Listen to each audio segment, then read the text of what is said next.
My talk will be on optimizing drug-coated balloon PCI with imaging and physiology. I'll show two cases, one with FFR guidance in a small vessel disease, on a CKD, ultra-low contrast, and the other one will be on CTOIS or CTO. Obviously, we all know that DCB has been established as a therapy in incendiary stenosis, but in de novo lesions, still there is evolving data. Coming to the optimal lesion preparation of DCB, there are, and obviously many groups, they have suggested different criteria. The European and German group as well as the Asia Pacific group, the data is not much, there is evolving data. The basic thing is we need to prepare the lesion appropriately to give a homogeneous drug delivery. That is the bottom line. This is the third international consensus, which says that optimal lesion preparation both by angiography as well as FFR.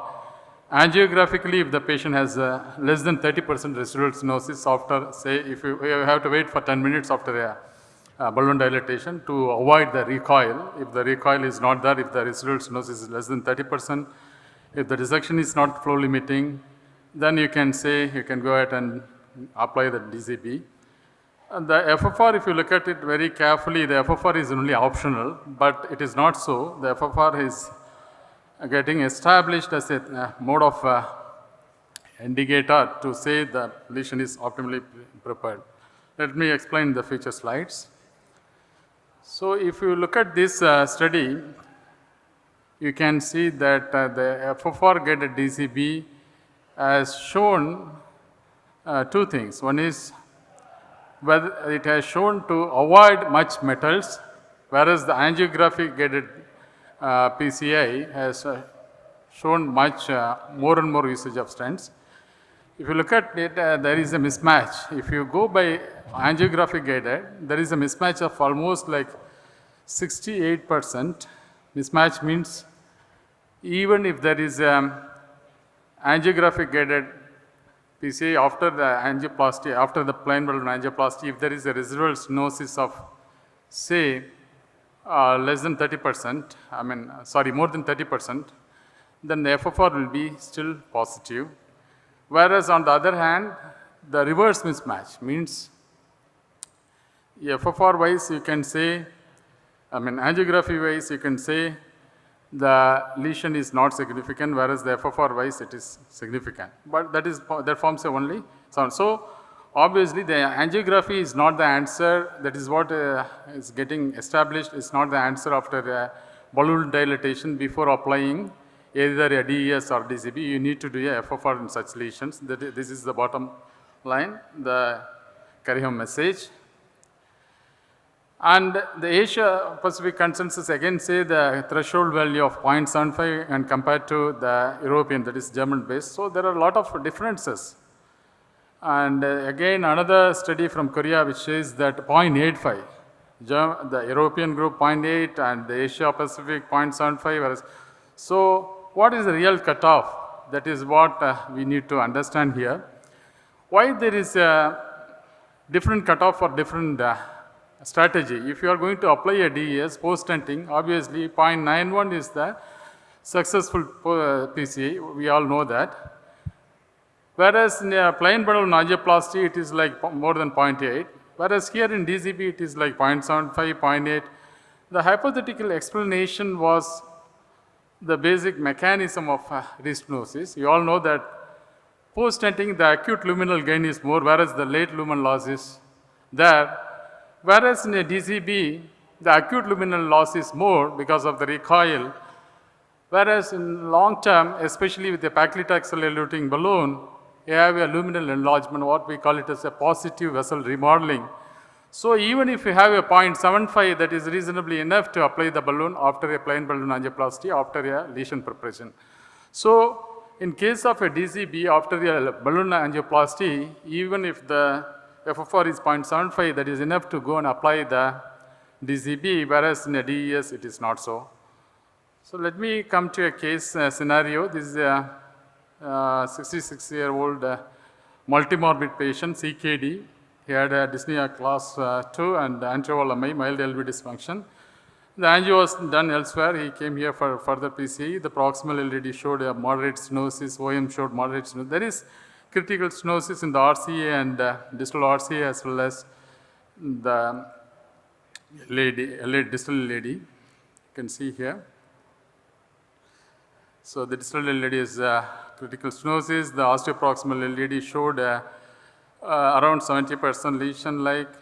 So we thought of going ahead and do a FFR in this lesion. We want to conserve the dye, so we wanted to go with ultra low contrast PCA kind of things. So we took one baseline angio, and then we did a RFR, the lady, first to the OM to establish that is a non-ischemic lesion. The RFR was 0.9, and then we did a LAD pull back, which showed 0.76 in the distal lesion. Whereas if you look at here, the proximal lesion, I can show you that the RFR was almost like 0.9. So the proximal lesion was not that tight, whereas the distal lesion was tight. Then we did a NC balloon initially with a 2 millimeter. The concept of doing a FFR guided DCB is you have to first put the lesion. You can do a real-time FFR guidance. And by the side of the FFR wire, you can take the workhorse wire, and with the workhorse wire, you have to take the NC balloon or a cutting balloon, whichever is. I saw this foretold that the cutting balloon is still superior in a DCB.